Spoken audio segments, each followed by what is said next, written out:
A very good morning to all. Today we will be starting with a new chapter, chapter number 13, and the name of the chapter is Beginning of British Rule in India. So, in this chapter we will be covering these given points, that is, coming of the British to India, wars fought to gain control of India, strengthening of the English East India Company's power, and the revolt of 1857. Now in page number 97, you can see few pictures. So you can see here Ria and Tina, they are having a conversation and they are preparing for their history quiz which will be held in school. So they are preparing for it. Now they have a question. The question is that which European power came to India first? So in the previous class, I hope you all remember that we studied about the great and famous European explorers. So you remember the Portuguese were the first one to find out a new sea route, that is directly from Europe to India through the Cape of Good Hope. So the Portuguese were the first one to visit India. And before that the Arabs were also there, but Portuguese used the sea route to reach India. Now here the question is, who discovered the sea route from Europe to India? You have to write the answer in your notebook. Now let's move on to page number 98. So you can see here a small flow chart. The topic is coming of the Europeans, and under that the subtopics are the Portuguese were the first European to come to India, and the name of the sailors are also given there, which you have to read it by yourself. And then later the French and the Dutch came and set up their trading centers in India. After that the English East India Company was founded in 1600. So the British came to India and they established their empire. So we are going to study about these points in this chapter. So you all know that India was very rich in resources, and many people from different countries, they came to India for trading purpose.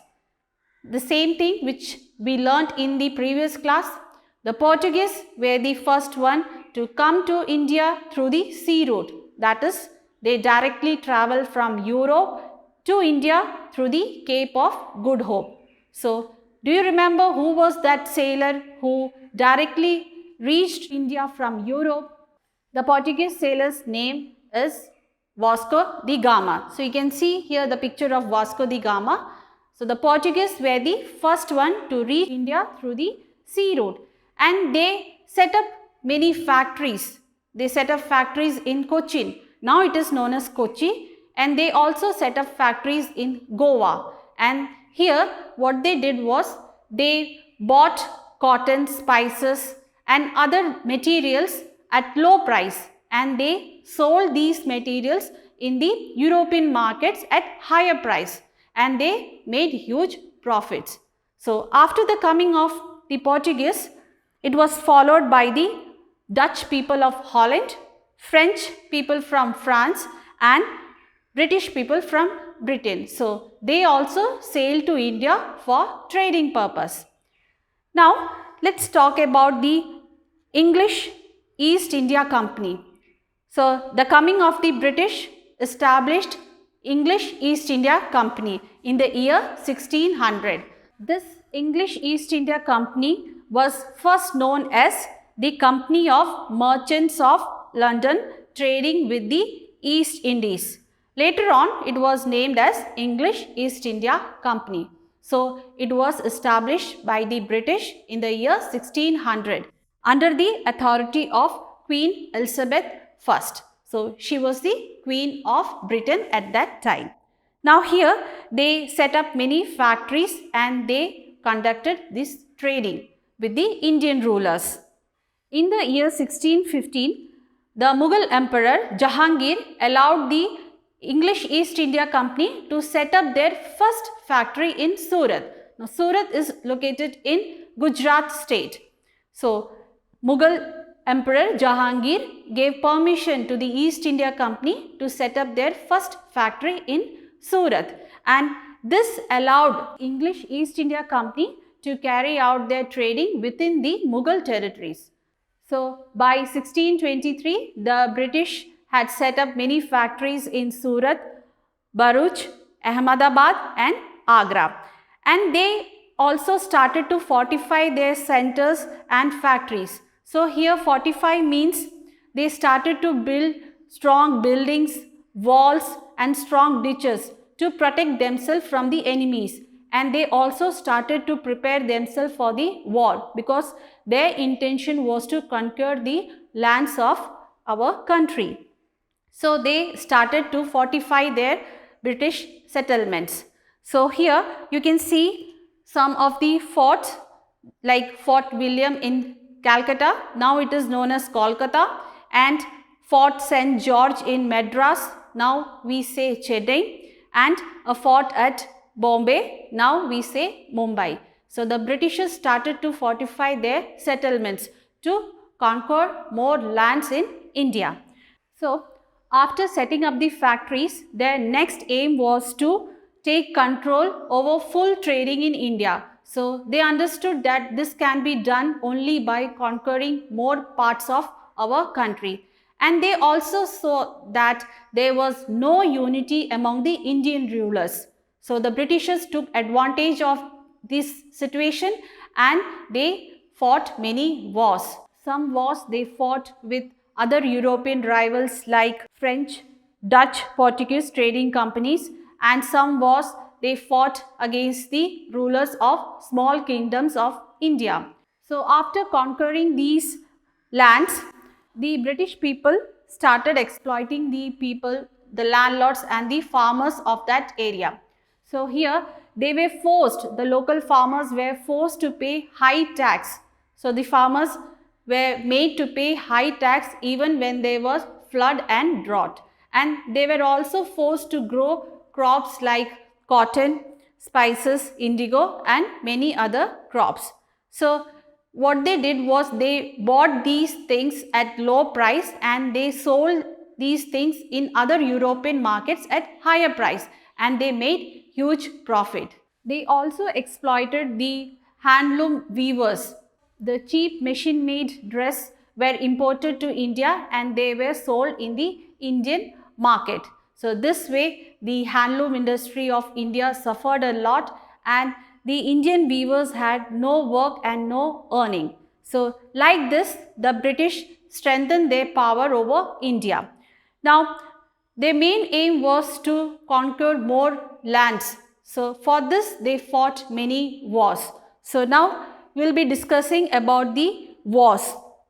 So here you can see the first one is the Carnatic Wars. It is a series of 3 wars which was fought between 1746 and 1763 by the English East India Company and French East India Company, because both the British and the French companies they wanted full control over trade in India, and many Indian rulers also joined them to defeat their own rivals.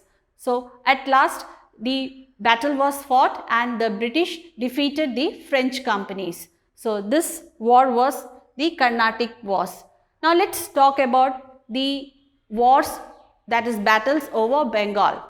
In Bengal, 2 battles were fought because the British wanted to conquer this Bengal because it was very rich in resources at that time. So they fought 2 battles.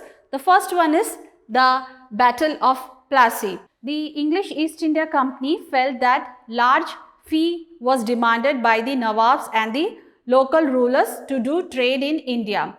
So they wanted to conquer more parts of this province and they started to fortify their centers and establishment, and they also refused to pay the high tax. So here few privileges and benefits were also given to the Britishers by the former Nawabs and they started to misuse it. So because of all these factors, the then Nawab, that is Siraj-ud-Daulah, became very angry and they asked them to stop their fortification and they asked them to pay the tax. But they refused to do so. So Siraj-ud-Daulah with his troop, attacked the British East India Company in the year 1756. In this battle, Siraj-ud-Dowla defeated the British and he occupied Fort William and other British establishments. And he also kept the British prisoners in a small prison which was known as Black Hole. Now, according to John Holwell, he was a British prisoner and a survivor. He said that Siraj-ud-Dowla kept around 146 prisoners in a small prison which was meant to keep only 5 to 6 prisoners. So, because of this, many of them died due to suffocation and only 23 survived. So, this incident came to be known as the Black Hole Tragedy of Calcutta. So, this was a very tragic incident. Now, we know that Siraj-ud-Dowla defeated the Britishers and he occupied Fort William and other British establishments. So, this news was spread to Madras, and the British East India Company, which was in Madras, they sent huge troops under the leadership of Robert Clive to win back the Bengal settlements of the Britishers. On the banks of river Bhagirathi, in a place named the Plassey, both the troops, that is the troops of Nawab and the troops of British East India Company, that is under the leadership of Robert Clive, they fought the battle. And this battle was known as the Battle of Plassey, which was fought in the year 1757. So, under the leadership of Robert Clive, East India Company defeated the Nawab, that is Siraj-ud-Dowla.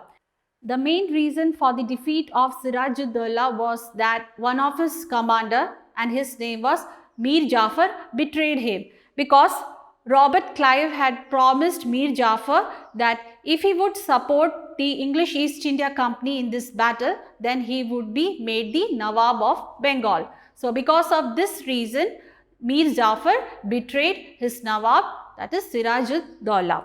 And this Battle of Plassey of English East India Company was the first victory on the Indian soil. So, this was about the Battle of Plassey. Now, the next battle was the Battle of Buxar, and this broke out in the year 1764. Now, this war was fought between the Nawab, that is Mir Qasim, and the English East India Company. And in this war, Mir Qasim, the Nawab of Bengal, was supported by Nawab of Awadh, and his name was Shuja-ud-Dowla, and Mughal Emperor Shah Alam II. So, he got the support of these kings, and this war happened because the company officials, they started to misuse the privileges and the benefits which were given to them, and they reduced the income of the Bengal. So, because of this reason, Mir Qasim declared war against the English East India Company, and this battle took place on 22nd October 1764 at Buxar. And in this battle, the English East India Company defeated Mir Qasim and they conquered the Bengal region. Now, the victory at Buxar allowed the British to extend their power, and the period of independent Nawabs ended by this Battle of Buxar. So, today in this class we learned about the wars, that is the Carnatic Wars, Battle of Plassey and Battle of Buxar. That's all for today. We'll meet in the next class. Thank you.